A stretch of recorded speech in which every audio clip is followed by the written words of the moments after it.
Au nom du Père et du Fils et du Saint-Esprit, ainsi soit-il. Notre Père qui es aux cieux, que votre nom soit sanctifié, que votre règne arrive, que votre volonté soit faite sur la terre comme au ciel. Donnez-nous aujourd'hui notre pain de chaque jour. Pardonne-nous nos offenses, que nous pardonnons à ceux qui nous ont offensés. Et ne laissez pas succomber en tentation, mais délivrez-nous du mal, ainsi soit-il. Je vous salue Marie, pleine de grâce, le Seigneur est avec vous. Vous êtes bénie entre toutes les femmes, et Jésus, le fruit de vos entrailles, est béni. Sainte Marie, Mère de Dieu, priez pour nous pauvres pécheurs, maintenant et à l'heure de notre mort, ainsi soit-il. Cœur sacré de Jésus, aie pitié de nous. Saint Joseph, priez pour nous. Les saints anges gardiens, veillez sur nous. Nos saints patrons, priez pour nous. Au nom du Père et du Fils et du Saint-Esprit, ainsi soit-il.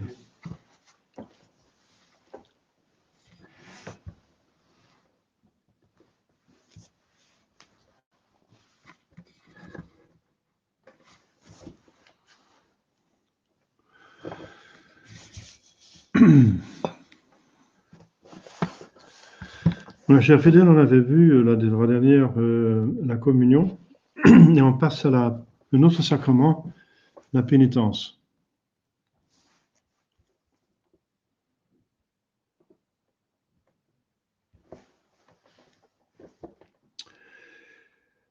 Alors, quelle est la pénitence ou le repentir? Ça veut dire pénitence, repentir, pas pénitence, sacrement, parce qu'il y a plusieurs significations du mot pénitence. Comme repentir, c'est la douleur intérieure que l'on éprouve du péché et l'aversion que l'on ressent des créatures pour se tourner vers Dieu. L'aversion des créatures, ça veut dire surtout de l'abus des créatures. Parce que le prochain, c'est une créature, il faut l'aimer comme soi-même, donc il faut l'aimer. Donc si on a une aversion des créatures, ça veut dire les créatures pour autant qu'ils nous invitent à pécher, à abuser d'elles par une tentation.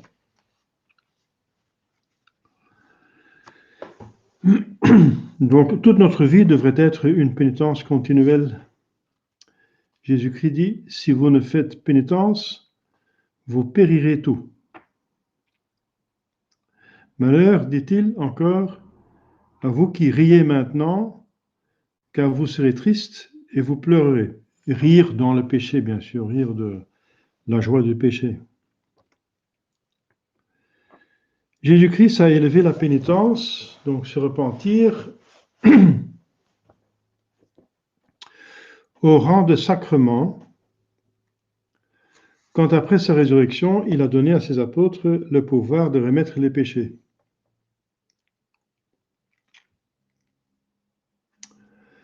Donc se repentir reste toujours le fondement du sacrement de pénitence. Mais il faut encore la confession de ses péchés, et ensuite la volonté d'accepter la pénitence. Enfin, la pénitence, ça veut dire, troisième signification de pénitence, ça veut dire l'œuvre qu'il faut faire après le sacrement. Et quatrièmement, il faut un prêtre valide, n'est-ce pas, avec une juridiction valide qui donne l'absolution. Mais le fondement, c'est le repentir de ses péchés.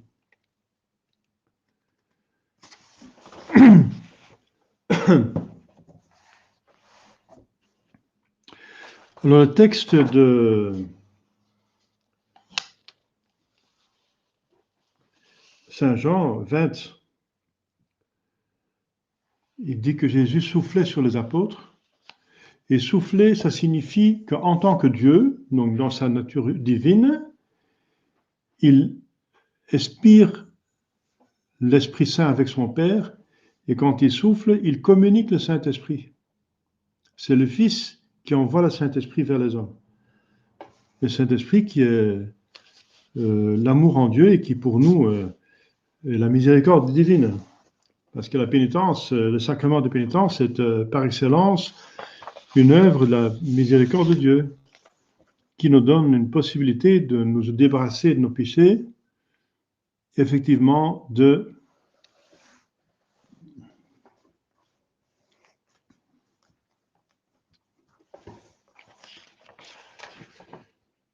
et de recouvrir le droit au ciel, donc l'état de grâce. Si on a perdu l'état de grâce après le baptême. Donc dans le sacrement de pénitence, le chrétien repentant confesse ses péchés à un prêtre approuvé. Et celui-ci, tenant la place de Dieu, lui remet les péchés par l'absolution. Voilà. Donc le sacrement pénitence, c'est le chrétien, ça veut dire le baptisé, qui est repentant, qui confesse ses péchés et qui reçoit donc la pénitence, ça veut dire la peine qu'il doit encore faire, l'œuvre qu'il doit encore faire après, que le prêtre a imposée, et qui reçoit l'absolution par un prêtre approuvé, qui prend la place de Dieu. Le sacrement de pénitence est absolument nécessaire au salut pour tout chrétien qui, après le baptême, a commis un péché mortel. Car sans ce sacrement, il ne peut recouvrer la grâce sanctifiante. C'est comme un second baptême, la planche du salut après le naufrage. Donc on a le bateau, c'est le baptême, il y a un naufrage et une planche de salut pour ne pas périr dans les flots, la pénitence. Bon, je viens de dire qu'il y a encore une possibilité de se défaire, de se débarrasser des péchés mortels, c'est une contrition parfaite. Mais elle n'est pas facile à faire et on n'est jamais certain. Et même si on l'a fait, on est encore obligé, si on a l'occasion, de confesser ses péchés graves pour pouvoir avoir accès, par exemple, à la communion et les autres sacrements qu'il faut recevoir certainement avec une certitude qu'on est en état de grâce. Celui qui a commis un péché mortel doit s'approcher le plus tôt possible du sacrement de pénitence. Ah, bien sûr, puisque il peut toujours mourir, on n'a jamais la certitude, la garantie qu'on va vivre le lendemain. Donc si on est en état de péché mortel, il faut le plus vite possible aller à la pénitence. Le plus vite possible. Et entre-temps, faire un acte de contrition parfait. Le plus tôt possible, sous péché, hein, parce que si on ne fait pas ça, n'est-ce pas, eh bien on pêche parce que c'est un péché, n'est-ce pas, de ne pas apprécier son âme, de ne pas apprécier la volonté de Dieu, d'être en état de grâce, et évidemment de mettre en danger sa vie éternelle. C'est un péché d'imprudence et d'irreligion. Hein.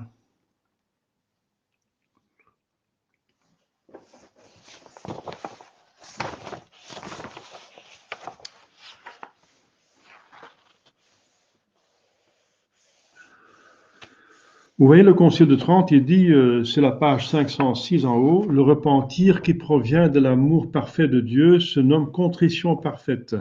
Celui qui a la contrition parfaite obtient immédiatement le pardon de ses péchés, même avant la confession. Concile de Trente, 14e session, canon 4. Mais comme je viens de dire, c'est pas facile. Donc la voie plus facile, c'est la pénitence, pour laquelle suffit même une contrition imparfaite. Donc une contrition imparfaite, comme vous savez, c'est enfin la contrition de ses péchés par peur de l'enfer et ou du purgatoire. Contrition parfaite, détester ses péchés parce que on déplaît à Dieu, qui est infiniment aimable et infiniment bon, et qu'on a offensé. On a offensé la gloire de Dieu en péchant. Donc on a contrition par crainte ou par amour. Par crainte, c'est imparfait. Par amour, c'est parfait. Par crainte, ça remet en dehors de la confession des péchés véniels. Et par amour, cette repentir, cette contrition remet des péchés mortels, mais il faut encore, comme je viens de dire, se confesser. Nous ne devons pas rougir de confesser nos péchés, puisque le prêtre ne peut jamais rien révéler de la confession et qu'il accueille le pécheur avec bonté. De plus, celui qui rougit de se confesser maintenant au prêtre sera couvert de honte devant l'univers entier au jugement dernier et malheureux pendant l'éternité. Donc les saints disent, il faut plutôt rougir, avoir honte de pécher, mais il ne faut pas avoir honte de se confesser. Le diable, il fait le contraire. Il veut que nous n'avions pas de honte pour pécher, mais il nous donne la honte pour se confesser. Bien, c'est juste le contraire qu'il faut faire.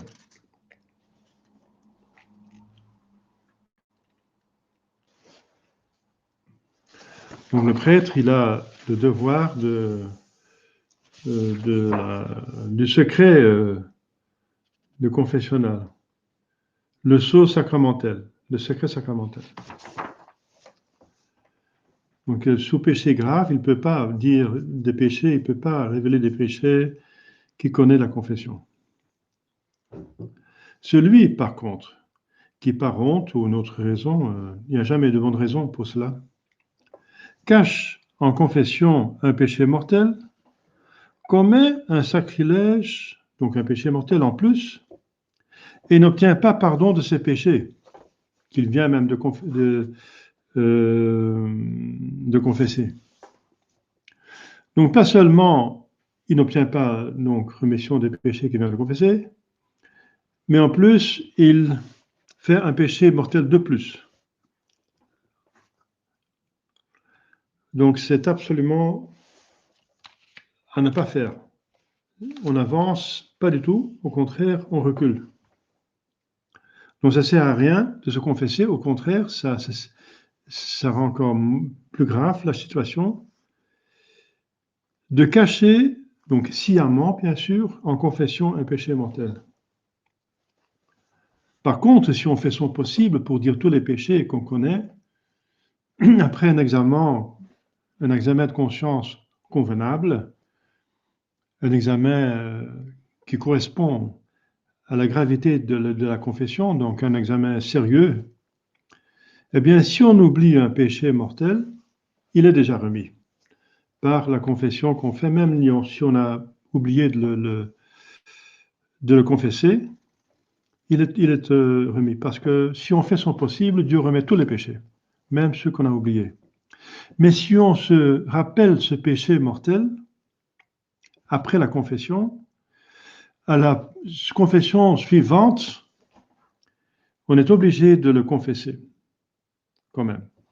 Mais il ne faut pas absolument, encore le plus vite possible, aller se confesser quand on se rappelle ce péché, parce qu'il est déjà remis. Il est remis par la bonne confession que vous avez faite, même si vous avez l'oublié, mais pas de votre faute. Mais vous avez l'obligation d'en parler, de le confesser dans la confession subséquente.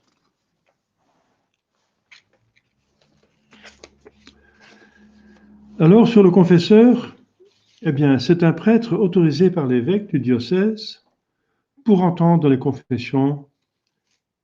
Seul lui peut absoudre les péchés. Voilà. Donc ici, on parle de la juridiction. Donc un prêtre validement ordonné, il doit encore avoir l'autorisation du pape et de l'évêque. L'évêque reçoit du pape la possibilité de donner des juridictions, de confesser, et l'évêque doit le donner, du diocèse. Ça, c'est la situation normale. Mais puisque tous les évêques de tous les diocèses du monde entier ont accepté Vatican II, et après 60 ans de Vatican II, la plupart des prêtres sont invalidement ordonnés. Il n'y a plus de prêtres avec une ordination valide qui a en même temps une juridiction d'un évêque diocésain. Donc ça s'appelle un ordinaire. Eh bien, les ordinaires sont tous hérétiques. Pardon. Donc, ils ne sont plus ordinaires, parce qu'être ordinaire, c'est encore une juridiction, n'est-ce pas, reçue du pape, qu'on est évêque qui a une autorité sur tel et tel diocèse. Par l'hérésie, on perd toute autorité, toute juridiction, tout mandat, tout. L'hérétique se trouve en dehors de l'Église. Donc, il n'a rien à dire en dedans, au-dedans. Tout, même le pape inclus. Il n'a plus rien à dire s'il est hérétique. Il est en dehors de l'Église. En dehors de l'Église. Je viens de trouver un texte de Mons Lefebvre qui était très intéressant en cette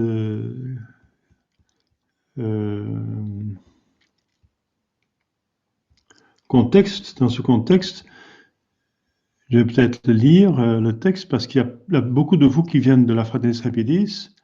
Eh bien, ce que dit Mons Lefebvre lui-même, hein, je vais le citer.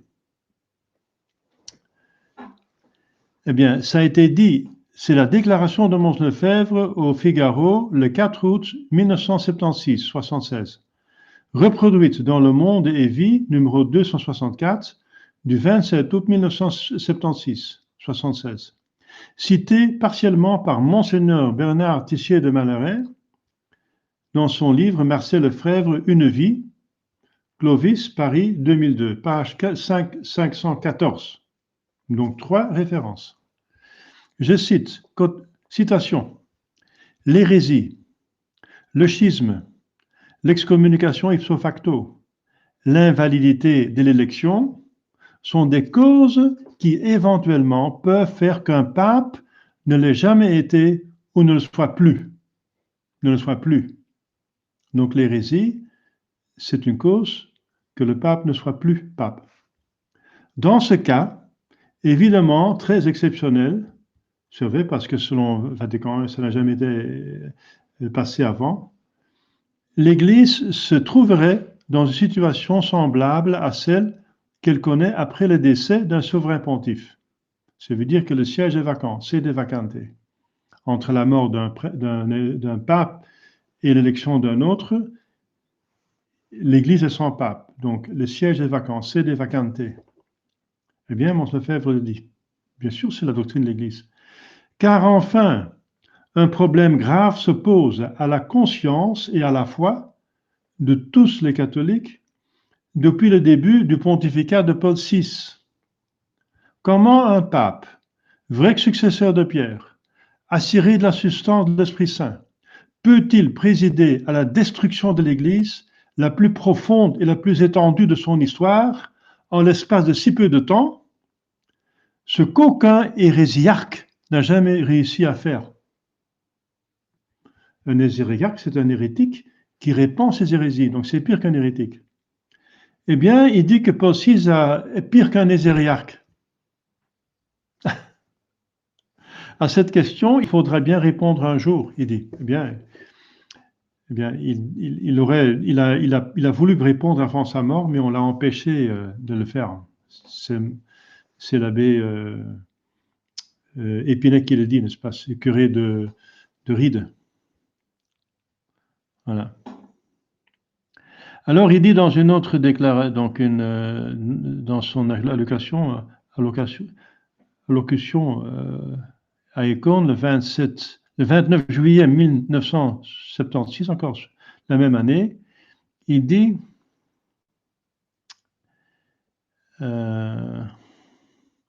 c'est parce que je refuse la nouvelle messe qu'on me prive de l'avenir.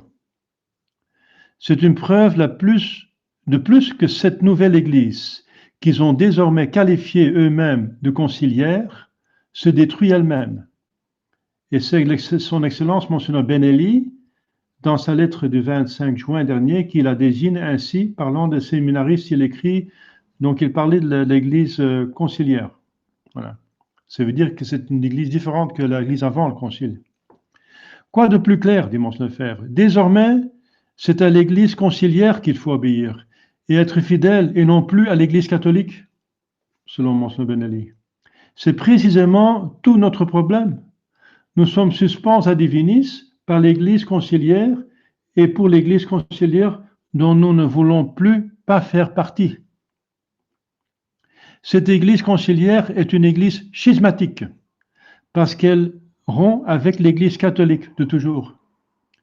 Elle a ses nouveaux dogmes, son nouveau sacerdoce, ses nouvelles institutions, son nouveau culte, déjà condamné par l'Église en maints documents officiels et définis. C'est pourquoi le fondateur de l'Église conciliaire insiste tant, c'est Paul VI, sur l'obéissance à l'Église d'aujourd'hui, faisant abstraction de l'Église d'hier comme si elle n'existait plus. Cette Église conciliaire est schismatique parce qu'elle a pris pour base de sa mise à jour des principes opposés à ceux de l'Église catholique. Ainsi, la nouvelle conception de la messe, exprimée dans le numéro 5 de la préface de la Missale Romanum et le numéro 7 du premier chapitre qui donne à l'Assemblée un rôle sacerdotal, la nouvelle messe, qu'elle ne peut avoir, ainsi également le droit naturel, c'est-à-dire divin, de toute personne et de tout groupe de personnes à la liberté religieuse. Ce droit à la liberté religieuse est blasphématoire, car c'est prêter à Dieu des intentions qui détruisent sa majesté, sa gloire, sa royauté. Ce droit implique la liberté de conscience, la liberté de penser et toutes les libertés maçonniques. L'Église qui affirme de pareilles erreurs est à la fois schismatique et hérétique. Cette Église conciliaire n'est donc pas catholique. Dans la mesure où le pape, les évêques, prêtres, fidèles adhèrent à cette nouvelle Église, ils se séparent de l'Église catholique. Il inclut le pape. L'Église aujourd'hui n'est la véritable Église que dans la mesure où elle continue à faire corps avec l'Église d'hier et de toujours. La norme de la foi catholique, c'est la tradition.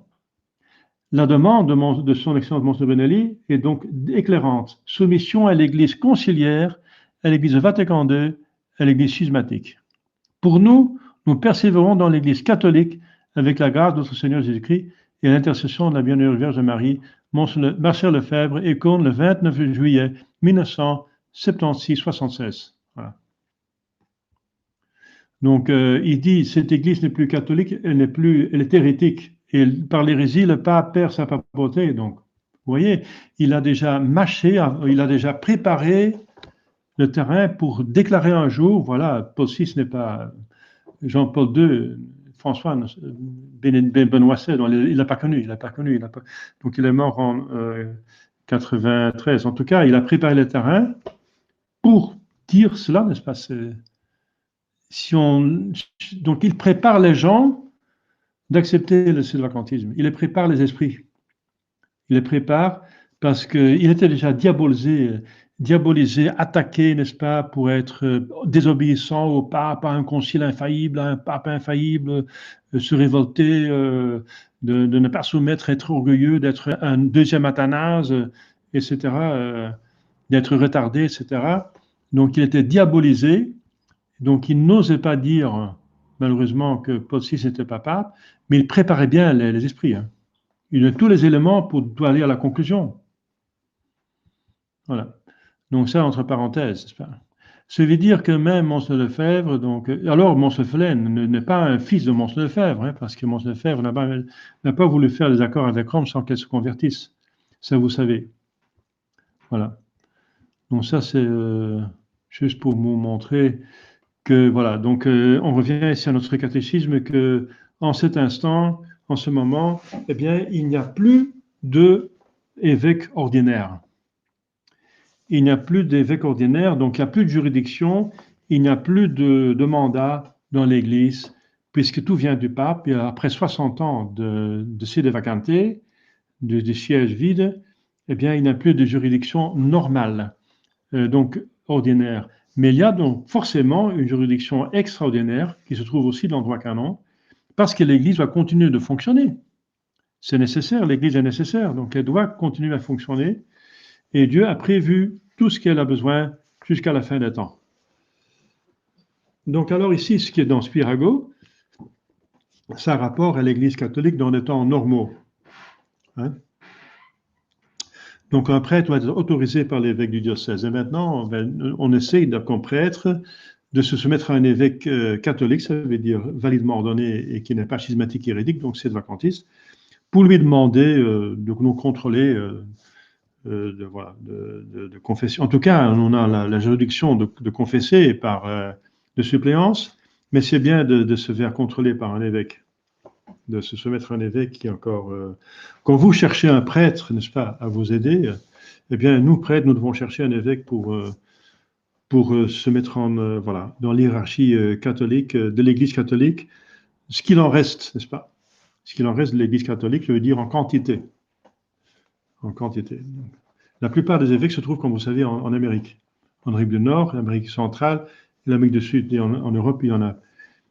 Oui, un monseigneur, donc Staver, qui est encore pour de l'IMBC. Donc, avec encore d'autres problématiques autour de l'IMBC. En tout cas, c'est un évêque valide et lui-même, il n'est pas hérétique et schismatique pour autant. Voilà, donc cette autorisation de l'évêque, le prêtre le reçoit par suppléance quand il est validement ordonné et quand il y a un besoin. Donc, bien sûr, les fidèles ont besoin de se confesser, donc le besoin est là, parce qu'il n'y a pas de recours à un prêtre ou évêque avec une juridiction normale. Donc, le besoin est là. En tout cas, il n'a pas seulement le besoin, il a l'obligation de se confesser tous les ans. Donc, le besoin est là, la nécessité est là. Et ensuite, il faut trouver un prêtre qui connaît bien encore sa théologie morale et qui fait les choses convenablement. Voilà. Et dans ce cas-là, la confession est valide, dans des temps exceptionnels. Le prêtre a approuvé, ou maintenant on peut dire le prêtre qui correspond aux conditions pour avoir une juridiction de suppléance. Ah oui, ça c'est encore en temps normaux, ne peut remettre les péchés dont le pape ou l'évêque se sont réservés l'absolution, qu'avec autorisation du pape et de l'évêque. Par exemple, s'il y a eu un avortement, il y a une excommunication automatique. Et la levée de l'excommunication s'est réservée à plus haut, à l'hierarchie, au-dessus des prêtres.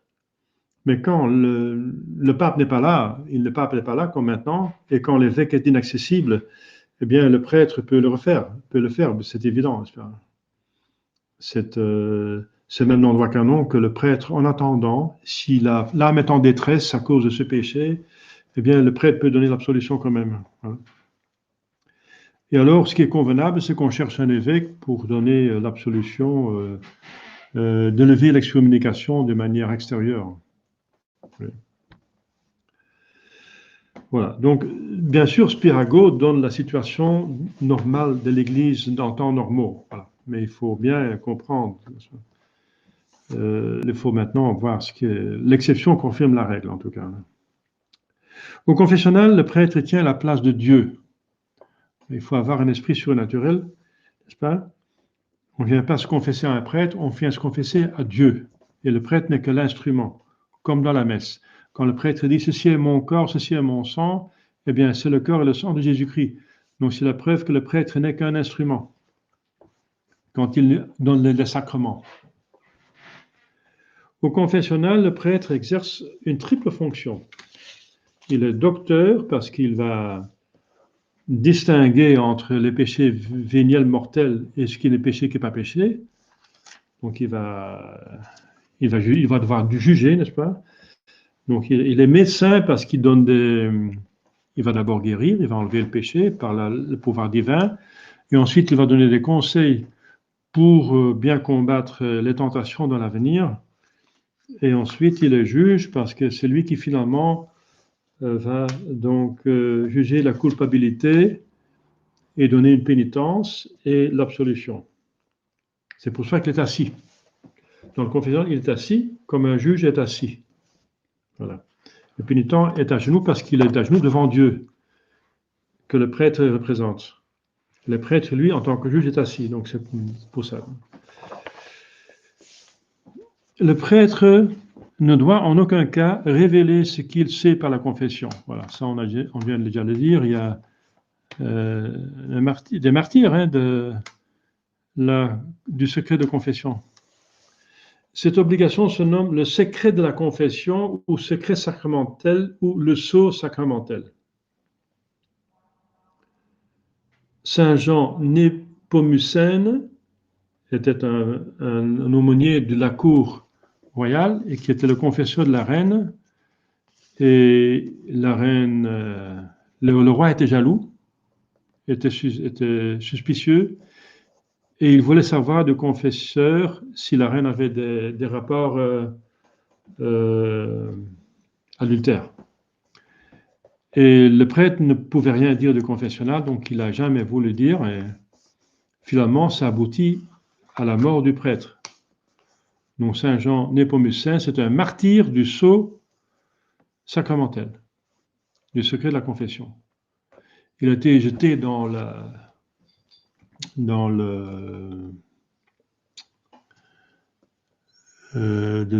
à Prague. Hein? Le Donau? Hein? Non. Je pense qu'à Prague, c'est le Donau. Le fleuve à Prague qui passe par Prague. Où qu'ils ont? De Moldau, pardon. De Moldau, ça me rappelle. Donc il est jeté dans le fleuve Moldau. Son corps, on l'a récupéré. On l'a mis maintenant, son corps est dans la cathédrale de Prague. Et sa langue est non corrompue, n'est pas corrompue. Parce qu'il a obtenu son péché, il a obtenu son martyre en ne pas péchant par sa langue. Donc sa langue, comme celle de saint Antoine de Padoue, n'est pas corrompue. Pour Jean Népomucène, c'est parce qu'il n'a pas dit le sceau sacramentel. Pour saint Antoine de Padoue, c'est parce qu'il a prêché contre les hérétiques. On l'appelait le marteau des hérétiques. Le marteau des hérétiques. Tout fidèle peut choisir librement son confesseur. Donc il convient, n'est-ce pas, que ce soit le prêtre de la paroisse, pour que le prêtre de la paroisse sache ce qui se passe ça veut dire sache ce qui se passe dans sa paroisse, c'est-à-dire dans le sens qu'il sait avec quoi les fidèles ont à se battre, et que, sans dévoiler bien sûr le sceau sacramentel, il peut en tenir compte lors de ses sermons, ses prêches, qu'il développe un petit peu dans le sens de donner plus d'informations aux fidèles pour combattre les péchés avec lesquels ils ont affaire. Voilà. Donc, dans ce sens, il peut utiliser la connaissance du confessionnal dans le sens positif. Donc, il peut en user pour savoir ce qu'il va prêcher de temps en temps, n'est-ce pas, avec plus d'instances, parce qu'ici, il y a pas mal de personnes, plusieurs personnes qui ont des problèmes avec ce péché. Et ça fait du bien, n'est-ce pas, à la paroisse, que le prêtre donne des indications, des aides, des conseils dans ce sens. Donc, c'est dans ce sens, et aussi pour le curé, puisque pour le curé sache que tous ces paroissiens ont fait la confession pascale, qu'ils le sachent, qu'ils soient à l'aise, enfin, donc tranquille, que tout le monde a fait ça à son devoir, parce qu'il doit donner la communion. Mais il doit la communier dans la communion, surtout pascale, mais à des gens qui ont confessé leur péché mortel. Hein. Voilà. Donc, ce sont des raisons pourquoi c'est advisé, c'est demandé de se confesser à son curé, mais on n'est pas obligé. Parce que l'Église veut rendre la confession le plus facile possible. Parce que les fidèles en ont besoin pour aller au ciel. Donc, elle ne veut pas rendre la confession difficile. C'est pour ça qu'il y a le sceau sacramentel et qu'on peut se confesser à un prêtre au libre choix, mais à condition que ce soit un prêtre validement ordonné et qui a la juridiction de suppléance, bien sûr, hein, qui n'est pas hérétique, schismatique et qui connaît la théologie morale, qui ne va pas approuver des choses qu'on ne peut pas approuver. Donc, il ne suffit pas d'aller chercher un prêtre qui a encore une ordination valide chez les conciliaires, n'est-ce pas? Parce qu'il va utiliser la juridiction de François, qui est invalide, puisque c'est une juridiction d'hérétique, et c'est une confession invalide. Le même problème se pose avec la fraternité Saint-Pédis. La fraternité Saint-Pédis, elle a un arrangement, un accord avec Rome, avec François. C'est après l'année de miséricorde, c'est 2006, 2006? Non, non, non. L'année de miséricorde? Ah oui, c'est plus tôt. Non, c'est plus tard. Hein. C'est 2015. Voilà. L'année de la miséricorde, c'est 2015. Eh bien, à partir de 2015, la fraternité a donc reçu de François la juridiction de confesser tout le monde. Et après, François a prolongé cela. Et la fraternité a expressément accepté cette juridiction. Et sur plusieurs sites, ils ont dit, donc on n'a plus besoin de la juridiction de suppléance. Alors, s'ils n'utilisent pas la juridiction de suppléance, ils ne veulent pas l'utiliser, ils n'utilisent pas. Alors, il n'y a plus de juridiction, puisque la juridiction de François ne marche pas, parce que c'est un hérétique. Un hérétique, c'est absolument certain dans l'Église, c'est une doctrine certaine dans l'Église. Un hérétique n'a aucun pouvoir dans l'Église, rien, puisqu'il est dehors de l'Église. Un ennemi de l'Église ne peut pas avoir un pouvoir dans l'Église, c'est pas possible. Donc un hérétique, c'est un... Voilà. Il est coupé de l'Église, il est excommunié, il n'a pas aucune. Donc la fraternité Saint-Pédis fait donc appel à une juridiction qui est nulle.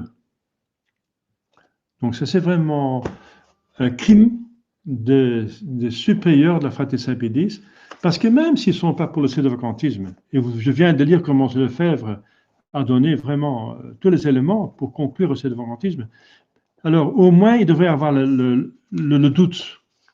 Mons Lefebvre, personnellement, il n'avait pas le doute parce qu'il a avoué à plusieurs prêtres, à plusieurs personnes, que Possis n'était pas pape à cause d'hérésie, mais officiellement, il disait qu'il avait le doute. Parce qu'il n'osait pas encore dire toute la vérité. Mais donc, la position officielle, c'est qu'il y a le doute. Mais dans le doute, on ne va pas prendre le doute dans un sacrement, puisqu'il y a encore un principe dans le sacrement catholique, n'est-ce pas, que l'Église impose pour les sacrements, c'est que le doute n'est pas permis dans la matière des sacrements, quand il s'agit de sacrements. Quand il s'agit de sacrements, il faut avoir des certitudes. Le doute n'est pas permis pour les sacrements. Et officiellement, la fraternité Saint-Pédis a le doute. C'est comme ça que je l'ai appris aussi, le doute. Officiellement, c'est le doute. Si à Rome, c'est un pape, oui ou non. Et dans le doute, ils ont pris comme... ils ont accepté qu'il soit pape, selon le principe que, aussi longtemps d'un suspect, la culpe n'a été pas prouvée dûment, il faut le considérer comme innocent. Donc, on va appliquer à la papauté. Aussi longtemps qu'on n'a pas la preuve certaine qu'il est hérétique et l'hérésie fait peur à la papauté, on considère le pape comme pape. Voilà. C'était ça la doctrine officielle dans la fraternité Saint-Pédis. Du temps que je l'ai connu, dès dans le séminaire, c'était toujours comme ça. Eh bien, ils ont le doute. Eh bien, ils ont donc le doute de la papauté de François, et ils ont officiellement le doute donc de sa juridiction. Comment utiliser une juridiction de doute? C'est pas possible puisque le doute n'est pas permis dans la matière des sacrements. Donc, il faut absolument refuser cette... merci François que vous donnez une juridiction, mais entre nous, on va continuer à utiliser la juridiction qui est certaine. C'est celle de suppléance. Voilà. Et je viens de dire justement que même le doute sur la papauté qui se perd par l'hérésie n'existe pas. Donc, puisqu'il y a une certitude, mais ça c'est toute la problématique de Mons Lefebvre qui voulait aller un petit pas, n'est-ce pas, pour pas trop choquer les gens. Voilà. Ça pour dire qu'il y a donc un problème majeur, très grand, parce qu'il y a beaucoup de prêtres qui sont validement ordonnés dans la fraternité Saint-Pédis, mais qui sont inutilisables pour le sacrement de pénitence à cause de cette juridiction de François qui est nulle. C'est vraiment casse-pied, c'est vraiment grave. En tout cas, il vaut mieux confesser avec des prêtres, bien sûr, convenables. Hein. qui sont totalement catholiques, qui ne sont pas semi-hérétiques, parce qu'avoir des accords avec des hérétiques, c'est être semi-hérétique. Vous savez que le pape Honorius, il a été condamné par un concile subséquent, donc par un pape subséquent, il a été condamné officiellement comme hérétique, condamné avec tous les hérétiques du monophysisme. Eh bien, mais après, on comprend qu'il n'était pas vraiment hérétique, mais qu'il a favorisé l'hérésie. Donc finalement, il était semi-hérétique. Il n'a jamais proclamé professé cette hérésie, mais il a favorisé l'hérésie avec une formule qui était plutôt douteuse, ambiguë, hein, équivoque. Voilà. Et pour ça, il était condamné sévèrement par un concile commis par un pape subséquent comme hérétique. Mais hérétique, semi-hérétique. Donc la semi-hérésie ne fait pas perdre la papauté, parce qu'on n'a jamais dit qu'il n'était pas pape après. Et on a toujours considéré, parce que justement, il n'a jamais dit l'hérésie, mais la semi-hérésie. Mais la semi-hérésie, c'est déjà condamnable. Condamnable. Et voilà, donc on ne peut pas faire des accords avec des hérétiques. Et donc être semi-hérétique, ça veut dire prendre une partie de l'hérésie ou bien être en accord avec les hérétiques, avoir des contacts. Voilà. Et c'est ça la problématique avec la fraternité saint-bédiste, parce que justement maintenant avec le confinement, ça devient difficile pour plusieurs fidèles qui sont en France. On ne peut pas franchir la frontière. Donc voilà, il y a un prêtre sédevacantiste à Paris, l'abbé Legal. Oui, l'abbé Legal. Le père Romuald, il devenait de temps en temps au nord, mais maintenant il est toujours à Donzy, n'est-ce pas? Il ne vient plus au nord. Et pour le reste, il y a, je ne sais pas s'il y a encore des prêtres, si les prêtres de Tournai et de Termonde vont en France, normalement ils auront des problèmes, parce qu'on risque de passer un test PCR, et celui qui passe la frontière, voilà, qui n'est pas. Donc, on peut seulement aller en France pour des déplacements essentiels, et la confession, la religion n'est pas considérée comme essentielle. Pour la République, c'est de la culture. C'est comme aller au football, aller au théâtre. C'est comme voir un film. La religion, c'est comme, voilà, c'est pas, ça dépend du ministère de culture, en tout cas en Belgique. Donc, c'est considéré comme une activité culturelle, c'est comme culturel, voilà. C'est dans le même niveau, quoi. Donc, ça veut dire, c'est du luxe. C'est pas nécessaire. Parce qu'ils n'ont pas la foi. Ils savent pas que l'état de grâce, c'est l'unique nécessaire. L'unique nécessaire. Beaucoup plus nécessaire que tout le reste. Voilà, c'est ça le problème. Donc, je pense, à mon avis, autant que je sache, que peut-être l'abbé Riou vient de temps en temps voir visiter ses parents, qui habitent tout près de Lille, pas très loin de Lille. L'abbé Riou, oui, c'est encore une solution pour se confesser. Donc, prenez contact avec pour les Français, avec les Riou, et pour voir quand leur fils vient visiter ses parents. Parce que leur fils habite pas très loin de Toulouse, je pense. Toulouse, Bordeaux, Toulouse, je pense, dans ces régions-là. Et il revient de temps en temps au nord pour visiter ses parents. Voilà. Donc, il y a l'abbé Riou, il y a l'abbé Legal à Paris, l'abbé Riou qui vient visiter ses parents. Voilà. Et moi, je viens aussi vite possible que je puisse venir. Hein. Donc, si la situation permet, si quelqu'un veut absolument se confesser, moi, je ne peux pas refuser. Je passe la frontière, même s'il va passer un test PCR, tant pis, c'est comme ça. Donc, n'hésitez pas. Hein. Voilà. C'est ça le prêtre. Il doit même risquer sa vie pour donner les sacrements. On est obligé. Voilà. Donc, pour le viatique et pour le sacrement de pénitence, il faut même risquer sa vie, si nécessaire. Ce n'est pas pour des péchés véniels, mais alors pour quelque chose de plus important. Voilà. Surtout s'il y a un danger de mort. Voilà, donc on continue. Celui qui veut faire des progrès dans la perfection doit se confesser à la direction d'un confesseur déterminé. C'est Saint Philippe Néri qui l'a dit. Donc, si vous voulez faire des progrès dans la vie spirituelle, ne changez pas tout le temps de confesseur. Dans le cas où il y a le choix de confesseurs, il y a plusieurs confesseurs, et il y a des gens qui, bien sûr, on est toujours gêné de dire ses péchés, il y a un gêne, mais c'est justement l'acte d'humilité que Dieu demande de nous. C'est par orgueil qu'on a péché. Le fondement de l'orgueil, c'est l'orgueil. Du péché, c'est l'orgueil. À commencer par le péché d'Adam et Ève. Et la racine de tout péché, c'est l'orgueil et c'est le désir de l'argent, de l'Écriture sainte. L'argent et l'orgueil sont deux racines les plus profondes du péché, donc l'orgueil. Donc c'est par humilité qu'il faut réparer.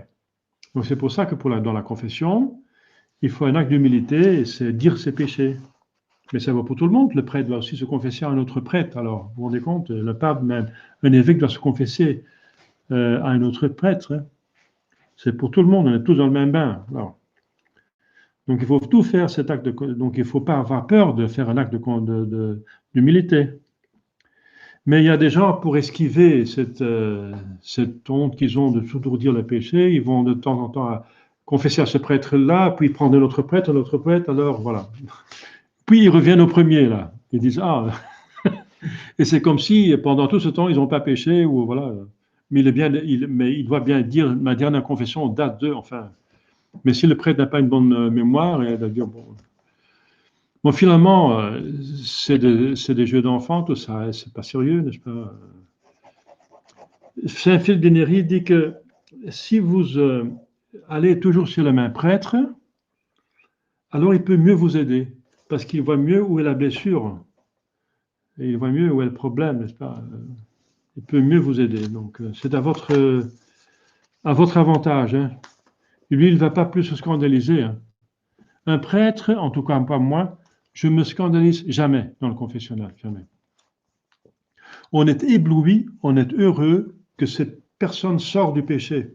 La seule chose qu'on voit, c'est que cette personne sort de la boue. Elle est propre. Et Dieu a remis ses péchés. Qu'est-ce que moi je suis pour penser à ces péchés que Dieu a remis? On n'a pas le droit. Même pas penser à ce péché, n'est-ce pas? On n'a pas le droit. Et c'est à son honneur, n'est-ce pas? Quelqu'un qui s'humilie, n'est-ce pas? L'humilité, l'acte d'humilité, c'est des signes. Mais une fois qu'il est fait, il fait pousser la personne qui a fait cet acte d'humilité, même dans l'estime des autres. Quand quelqu'un avoue son tort, il s'humilie, mais après les gens vont le pardonner, puisqu'il a avoué son tort, il demande pardon, même aux gens, c'est comme ça. C'est pas seulement envers Dieu, mais même envers les gens. Eh bien, on apprécie cet acte d'humilité, et on va être, par l'humilité, on est touchés tous par l'humilité. Par la douceur et l'humilité, on est tous touchés, alors on a une propension de le pardonner, et on va en plus l'estimer, parce qu'il a eu le courage de faire cet acte d'humilité, dont nous peut-être on est moins capable ou moins, voilà. Donc faire un acte d'humilité, c'est même grandir en estime. Donc on fait un mauvais calcul hein, si par une fausse honte, on n'ose pas dire. Et surtout dans le confessionnal, il y a le secret de confessionnal. Voilà. Donc pour Saint Philippe Néri dit que c'est vraiment un spécialiste de la vie intérieure. C'est un très bon directeur spirituel. Il disait, il vaut mieux se confesser à un confesseur, quoi qu'on a le choix de confesseur, mais il faut mieux se borner à un, où on va toujours, pour qu'il puisse suivre notre avancement ou pas. Si on n'avance pas, alors en tout cas, il se rend compte, alors il peut donner mieux cibler ses conseils. Alors, les effets de la pénitence. En recevant dignement le sacrement de pénitence, nous participons aux grâces suivantes. Nous obtenons le pardon de tous nos péchés actuels et des peines éternelles. Donc la peine d'enfer est remise par la confession. Mais pas toutes les peines temporelles. Donc tous les péchés confessés en tout cas, donc tous les péchés mortels, parce qu'il faut les confesser, et les péchés véniels qu'on a confessés sont remis. Ce qui est remis, c'est l'enfer, la peine éternelle, et une partie des peines temporelles, mais pas toutes. Pas toutes parce que, justement, ça ne convient pas qu'on pêche, surtout pas mortellement, après le baptême. Donc, le bon Dieu veut que l'Église veut qu'on fasse encore une pénitence supplémentaire. Donc, c'est pour ça qu'il y a la pénitence, ça veut dire pénitence, réparation. Donc, la bonne œuvre que le prêtre donne à faire après la confession. Et ensuite, que si cette pénitence sacramentelle ne suffit pas, eh bien, c'est par la croix quotidienne, par les bonnes œuvres, qu'on va encore obtenir le pardon des peines temporelles. Et surtout par les indulgences. On en parlera plus tard, les indulgences. Les peines temporelles de péché sont à expier ou dans ce monde, comme je viens de dire, ou bien dans le purgatoire. Mais dans le purgatoire, c'est plus pénible, parce que dans le purgatoire, c'est un régime de justice, et sur terre, c'est un régime de miséricorde. C'est différent. Et si sur terre, vous expiez vos péchés, c'est libre, c'est par libre volonté que vous le faites. Et alors, c'est plus apprécié par le bon Dieu si vous le faites librement vous-même que si après, c'est imposé par Dieu, par justice dans le purgatoire. Alors, ce sera plus dur, parce que vous n'avez pas expié quand vous étiez libre. Donc, en tout cas, expier sur terre, c'est toujours moins pénible qu'expier dans le purgatoire. Donc, c'est pas mal de demander son purgatoire sur terre, parce qu'il sera moindre. Mais on peut éviter même le purgatoire sur terre, et même après, par une indulgence plénière. Voilà, c'est encore plus facile, indulgence plénière. Mais il faut encore pouvoir l'acquérir, l'indulgence plénière, parce que pour ça, il faut un détachement total à tout péché véniel. Détachement, ça veut dire pas qu'on ne va plus pécher, mais qu'on est détaché du péché. C'est différent. Dieu, dans sa sagesse, ne laisse pas le péché sans châtiment. Bien sûr, c'est la justice. La justice, c'est une perfection. Afin que nous ne fassions pas peu de cas du péché. Voilà.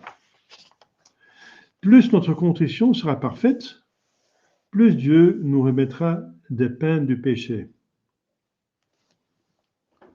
Il sera beaucoup pardonné à celui qui aura beaucoup aimé, dit Jésus aux pharisiens à l'occasion de Marie-Madeleine qui vient essuyer ses pieds. Matthieu 7, 47. Le Saint-Esprit revient en nous, donc l'état de grâce, le Saint-Esprit, Dieu vient habiter en nous. Si on fait la volonté de Dieu, dit Jésus-Christ, on viendra, ça veut dire les trois personnes, viendront habiter dans votre âme. Voilà. Donc le Saint-Esprit revient, avec le Père et le Fils, bien sûr, en nous, et nous rend la grâce sanctifiante. La grâce sanctifiante, c'est l'état d'amitié avec Dieu, qui nous donne le droit au ciel.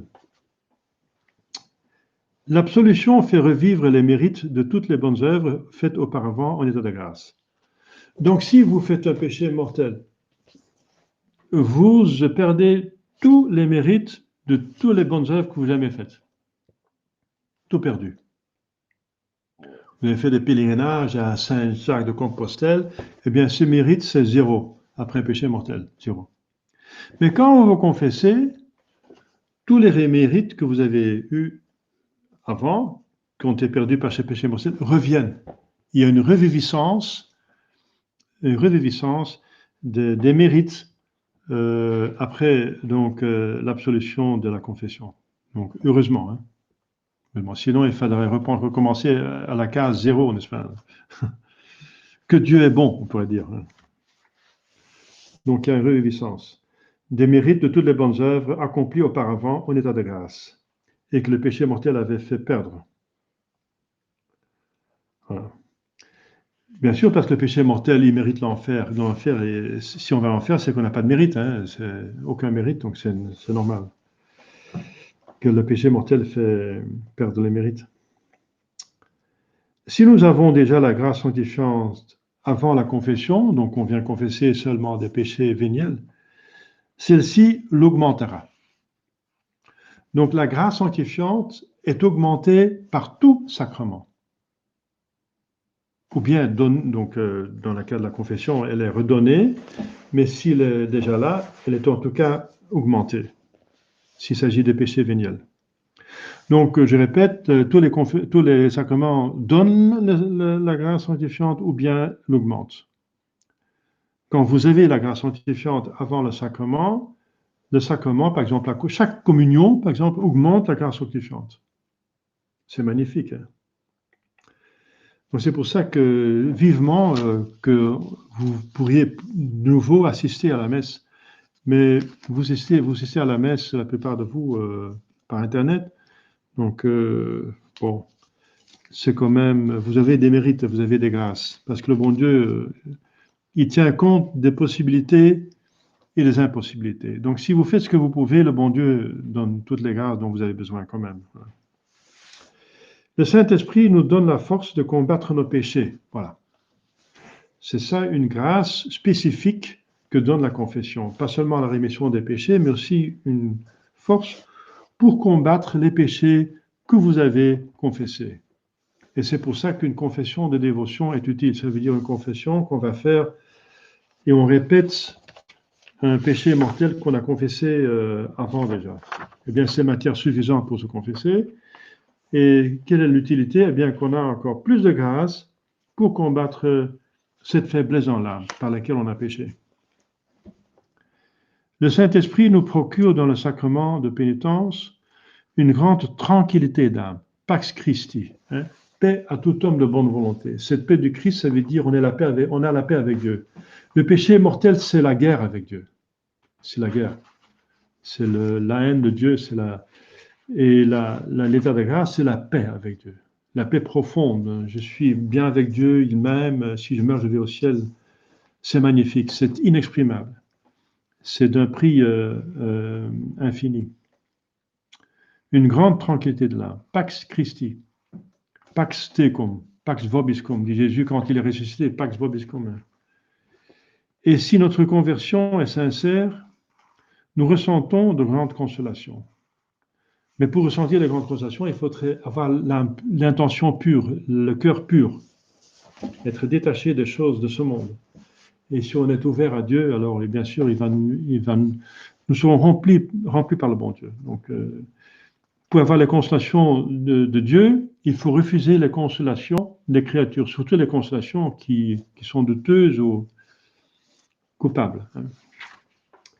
Mais on obtient toutes ces grâces qu'en recevant le sacrement de pénitence dignement, on les obtient en abondance en le recevant souvent. Alors il va parler, le catéchisme, de la réception digne du sacrement de pénitence. Alors il faut observer les règles suivantes. Nous devons examiner notre conscience, c'est-à-dire chercher soigneusement les péchés que nous avons commis et qui n'ont pas encore été confessés. Nous devons commencer l'examen de conscience en invoquant le Saint-Esprit. Donc avant de confesser, on va dans l'église, la chapelle, et on demande devant ce sacrement, s'il est là, n'est-ce pas, à notre ange gardien, la Sainte Vierge, Saint Joseph, nos saints patrons, l'Esprit Saint, de bien nous éclairer pour savoir où nous avons péché. Ce qui est une aide considérable, c'est de bien faire sa prière du soir. La prière du soir, dans une prière du soir convenable, il y a inclus un examen de conscience. Et à la confession, il suffit de rappeler l'examen de conscience qu'on a fait le soir. C'est facile à confession à ce moment-là. Dans l'examen de conscience, nous devons mettre de côté tout amour propre et avoir une envie sérieuse d'apprendre à connaître nos fautes. Parce qu'il s'agit vraiment de mort ou de vie, parce que si on va se taire sur un péché mortel, on fait encore un péché mortel de plus, si on fait une confession, on sacrilège.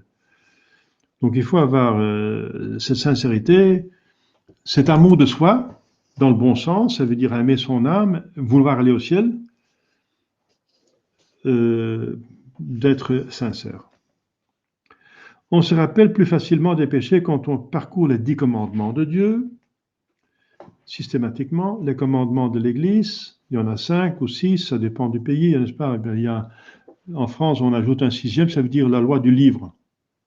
On ne peut rien lire ou publier sans permission de l'évêque. Et c'est vrai, c'est une loi qui est dans le droit canon. 6 commandements de Dieu, de l'Église, pardon. Les péchés capitaux, 7 péchés capitaux, et les devoirs d'État. Donc ça, c'est voir la volonté de Dieu. La volonté de Dieu se manifeste par les 10 commandements de Dieu, les 5 commandements de l'Église, les devoirs d'État, et les commandements légitimes des supérieurs légitimes, et les péchés capitaux. Il y a d'autres moyens, ça veut dire voir le déroulement de voir où est-ce qu'on a été, dans quel lieu. On est à la maison, on est le chemin vers le travail, l'itinéraire, le travail, dans son temps libre. Voilà. Une autre méthode, c'est voir les personnes que vous fréquentez souvent, vos parents à la maison, vos parents, vos familles, votre femme, votre mari, etc., les enfants, etc., les voisins, les amis, les relations de travail, etc. Parce qu'on pêche souvent avec des personnes. Quand on ment, c'est envers une personne. Quand on vole, c'est envers une personne. Quand on fait le péché impur, c'est souvent avec une personne. Enfin, ça peut être avec une personne. Etc.